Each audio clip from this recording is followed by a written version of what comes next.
Hey guys, this testing came in a little bit early to see if anybody would join.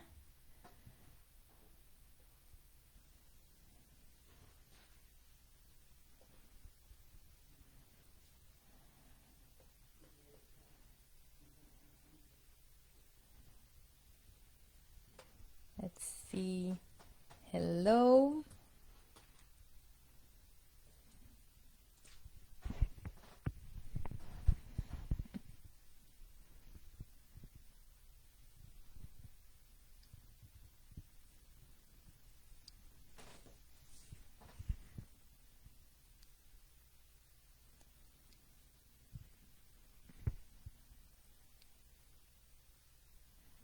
It's saying that I have a low internet. I hope that it doesn't break while I'm talking to you.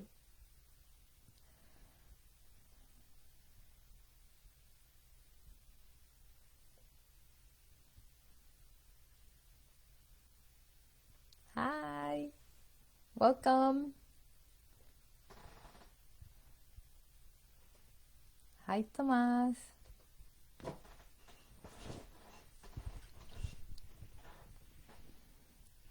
Happy Friday, Tomas.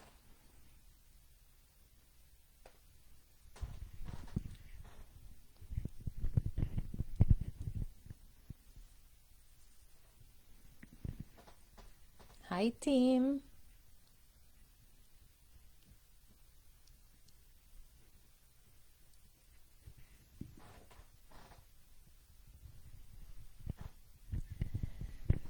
Can you hear this okay? Is that okay for you? If you can, please say yes.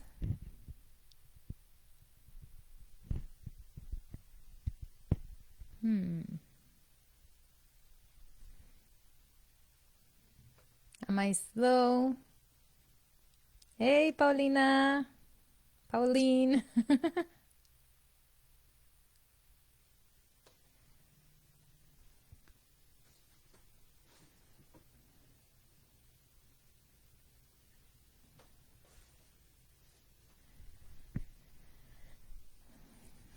It's 3:30.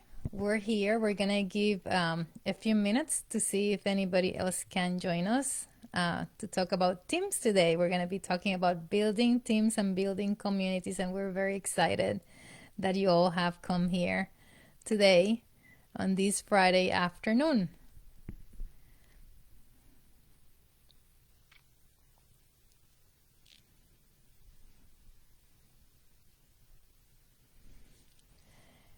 I'm very excited because today everything seems to be working. It seems to be a little bit slow from your point of view, but hopefully you don't get any interruptions there on your side.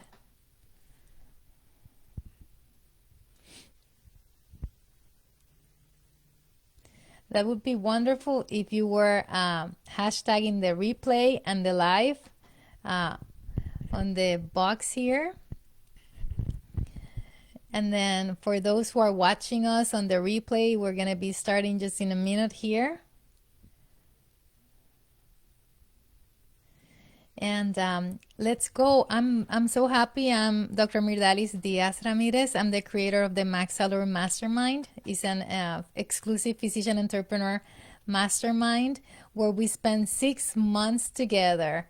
We go through a curriculum to help our physicians with the tools of entrepreneurship so that they can regain or retain control of their lives. Most of our physicians will either be trying to acquire momentum for their businesses. They might want a change in their life, personal life or business life, or they have an idea that they want to change into a reality. So that's how we come and we help them. We have small groups of only 10 people so that we can really get to know you, get to help you, and then by the end of our 6 months, you'll end up with a blueprint of what's going to happen the next 90 days to be able to really get your idea, your plan, whatever it is, going, catching momentum and making it come true. So we're very happy and honored that we've had quite a few physicians help us do this. And as part of those efforts, we have a couple of more things. We have our podcast is called Design Your Physician Life. We invite you to go there to our, you can find it anywhere. You can find it in Apple and in all those platforms where you find podcasts. It's called Design Your Physician Life. And in support of that, the podcast is in support of our mastermind. And besides that, then now we have what we call the Max Cellular Week. On Monday, we introduce the topic of the week. This week, our theme today is building teams and communities. And that's what we did. So on Monday, we introduced our topic of the week, and then we introduced our speaker for Tuesday, our guest in our mastermind, actually not our mastermind, our podcast. And this week was Dr. Tim Deere. Dr. Tim Deere is the creator of ASPEN, which is the American Society for Pain and Neuroscience, and we're very honored to have him. He's very successful in his clinic. He's interventional pain physician. And one of the things that Dr.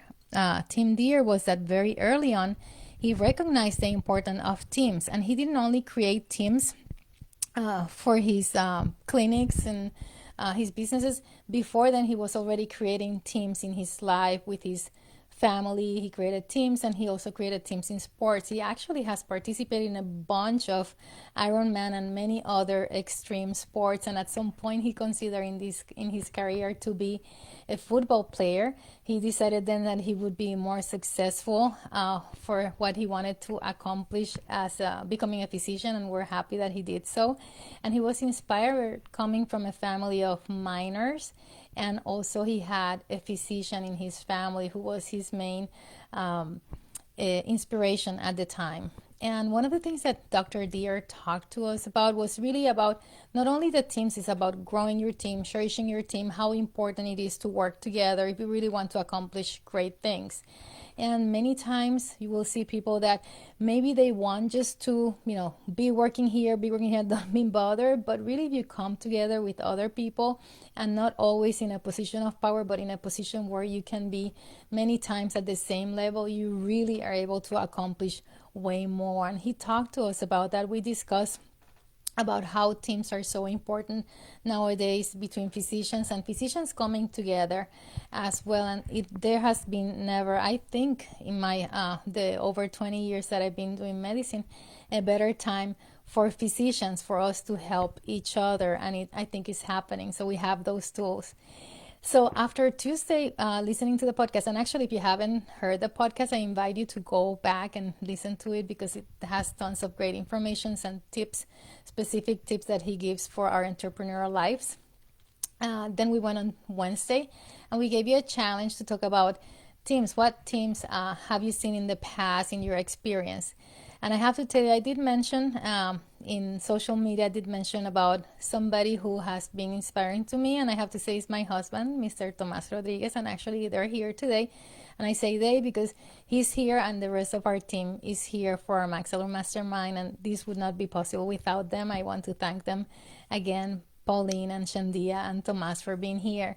And Tomas has been manager for many of our businesses, and not only for our businesses, he was also manager at Intel for many years, and he's been project manager at Georgia Tech and some other places. And one of the things that he does is that he doesn't only know how to hire well, he knows how to grow that employee well and our teams together. He also knows how to fire well. And I say that is not the highlight of this talk, but I want to say that because even years after we've been through those processes, we're friendly with people that have unfortunately gone through that process with him. And when you're growing your team, you have 4 different stages that we will be talking about in a second. And he really has been a great example of those in our enterprises and also in enterprises for other people. So we had that challenge on Wednesday, and we hope that you can still, you can mention here if you have any experience that you want to share with us about building your teams, successful teams, maybe asking us where can you get help with the specific, where your challenges are with the specific team building, team formation, especially post-COVID. A lot of people are having problems with maintaining employees.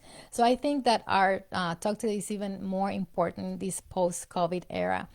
On Thursday, we really, we were thinking about all these things together. And then we had a quote from Henry Ford where you can, you can form a team and you can be together.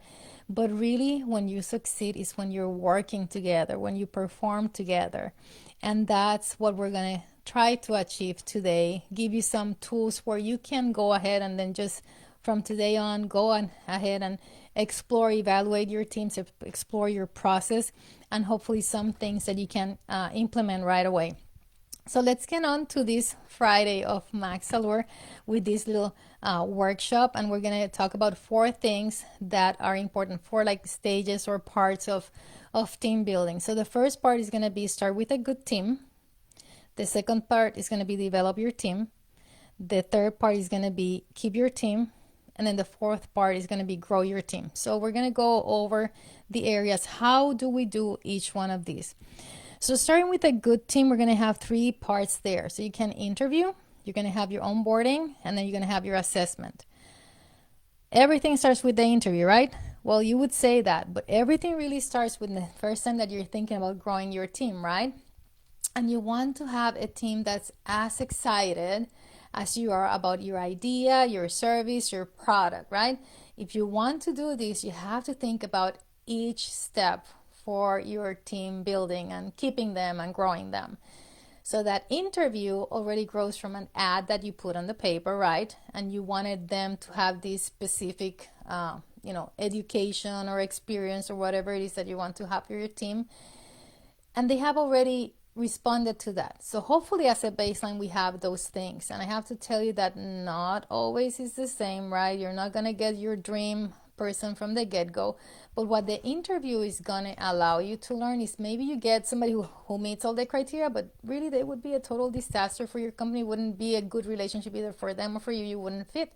But maybe you get somebody who doesn't have all those aspects that you were looking for, but you identify during that interview that they have the capability, the desire to be able to grow into what you want them to perform for you. So that's where that interview comes to play. Then after you have decided, okay, this is the person we're going to choose for that position, then you have an onboarding process. And during the onboarding, we really have to be thoughtful already before bringing somebody in about what our company means, right? So that we can explain that to them.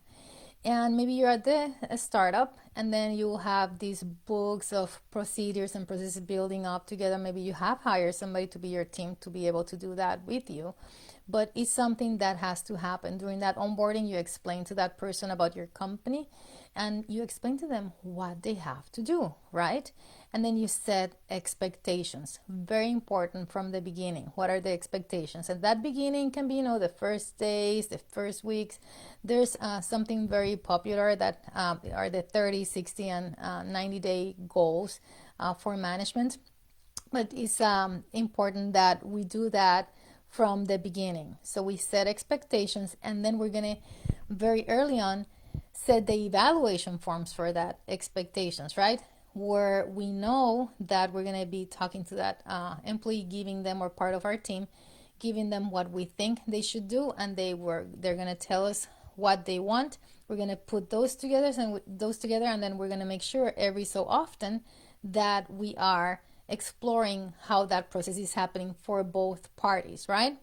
And right now we're talking about teams. There's also building communities, and this can be like the bigger aspect of doing that. We have actually in medicine, we have great people building community right now. As a sideline, I have to mention them because they have been a great inspiration. We have Dr. Peter Kim, we have Dr. Tim Deere, as we mentioned, right? We have Dr. Sharon McLaughlin, we have Hala Sabri, we have tons of people, Sonny Smith, who have their own communities who are helping physicians help each other and help other physicians. And you see how the teams and the groups and the communities change through time. And you see how every time that you have new people, every so often you have to go like over the rules and everything, and everybody coming together. There's a set of questions that they ask. It's kind of an interview when you're going to those communities as well. So then once you've started with the good team, and remember, if you probably have heard this, get the right people on the bus. Like, no company is a good to great company unless you have great people in that bus. That bus is your company. That bus is where you all guys are getting together to achieve something together. And one thing I want to say is, like I said, don't hire when your pants are on fire, because we see sometimes people that just get anybody. That's going to be more costly for you long term to just get anybody for that position, because it's not fair to you, it's not fair to them, it's not fair to your clients, internal or external clients, that you hire somebody who really is not going to be a match, and you knew it from the beginning because you needed somebody. It's going to be more costly. The cost is really not only about the time and the money that you spend doing an ad or an interview. It's really through all the process for your company. So it's very important that you hire the right people on the bus, that you have a good interview, the onboarding, assessing, and that you're not hiring when your pants are on fire, as I said.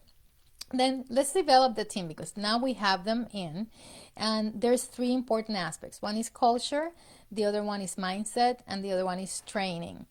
And culture, unfortunately, he passed away very early on, the original CEO of Zappos, and he gave us a great book about culture, company culture, for his company, Zappos, when he created it. And it's really important that that environment that people are coming through is something that's welcoming, that is something that leads to people being productive and wanting to serve others. And as part of that, you create this environment where these rules are set and not said, but there's great communication where people can come to you, they can come to each other, they feel safe in that environment, and they feel inspired. That's what culture is going to be about. And also about mindset. There's, we talk a lot, we have done a lot of work recently for our family, for ourselves, for our businesses, about mindset. And I have to tell you that I have found a great company. We're very fortunate, like our VAs have been going during the last month through this training about mindset. It's growth versus fixed mindset. And if you have somebody who comes with a different set of, let's say, limitations, you're really not defined by your limitations. You're defined by how you work around those limitations. That's what you should really use as your definition of yourself. So we have a company that trains our employees on mindset, and we want them to be happy, because if they see that they're able to grow and they have these capabilities, then they're going to be able to contribute more for us if they're happy in other aspects of their lives. And I call it like the Monsters Inc. philosophy. In my case, if you saw that movie, I loved Monsters Inc. It's my thing, that I really liked it. And I liked it because it talks about this, it shows you when people were making energy, when people were crying and were upset, and what the difference was when people were happy. So we have that culture, and that's going to tune in to a little bit of our next step. But if you have a culture where people are happier, you're going to be able to achieve more. Also, you have to be very, very focused and intentional in training them. Unfortunately, I've seen situations where the wrong person was hired, like, okay, a warm body, let's put them here, and they don't get trained. And guess who suffers? Everyone, right? Your patient suffers if it's your clinic, whatever position that person is, everybody around them suffer, and then you suffer too. So don't do those things to yourself. Why would you hire somebody that doesn't have the capability and you don't train them? So you have to spend the time training them. And yes, it takes a lot of time. And unfortunately, when you're building a business, when you're building your teams, if you want to be successful, you have to really spend the time on training. And the good thing is that once you train somebody and then you identify that somebody as a great person, you can identify people who will be training other people. Yes, we all, Pauline says that she loves Monsters Inc. I love Monsters Inc. Yeah. And then let's talk about keeping our team. And to keep our team, we talk about rewarding and loving our team.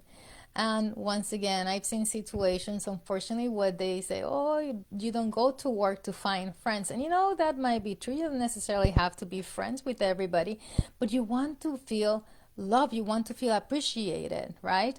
You don't want people to tell you all the time, you're doing this wrong, this needs to be that way, blah, blah, blah, blah, blah.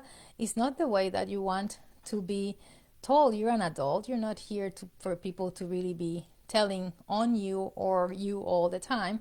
So you want to feel appreciated. It's very important when our team is doing something great, good, whatever it is, you give them encouragement so that they keep doing more of that and they feel appreciated and loved. 4 things that people want in this life. We all want this when we're part of a team, when we're in life. There's for the happiness. We want 4 things. We want autonomy, we want ownership, we want meaning, and we want to foster community. And we have to take that into consideration when we are wanting to keep our employees. So they want to be able to create things, right? Create processes, create different items, whatever it is that your company is about, being owners of those processes, feel that they are contributing to something bigger than them. That's meaning. That's very important because that's going to make them stay.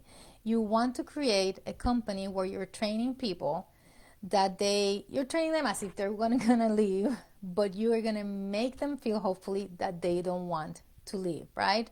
That's that guy from Virgin, that CEO from Virgin. He really talks a lot about that, and that's how we want to feel about our teams. Not everything is roses, right? We're gonna have certain stages through the growth, some growing pains. We're gonna go over that in a second, but in essence, that's what you want to do, because all these things that I'm telling you are the things that are going to be the most cost effective when you're creating teams.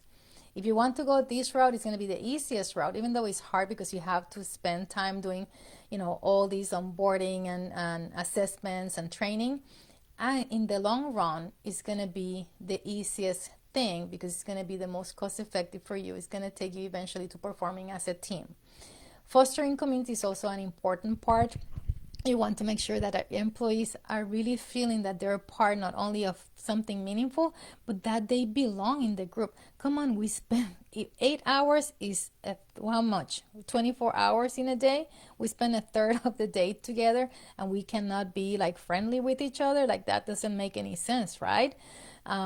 So it's important that we're in an environment that's welcoming, and that's how we get to keep our employees. Obviously you have to pay them well, right? We haven't talked anything about payment here. That's going to be a different topic, but here is about the process, the different steps of starting with a good team, developing your team, keeping your team, and now let's grow our team. Yes, Richard Branson is the guy who talks from Virgin about wanting to create that person, have them train your employees as if they were going to leave, but make them feel like they don't want to leave, right? That's what we want to do.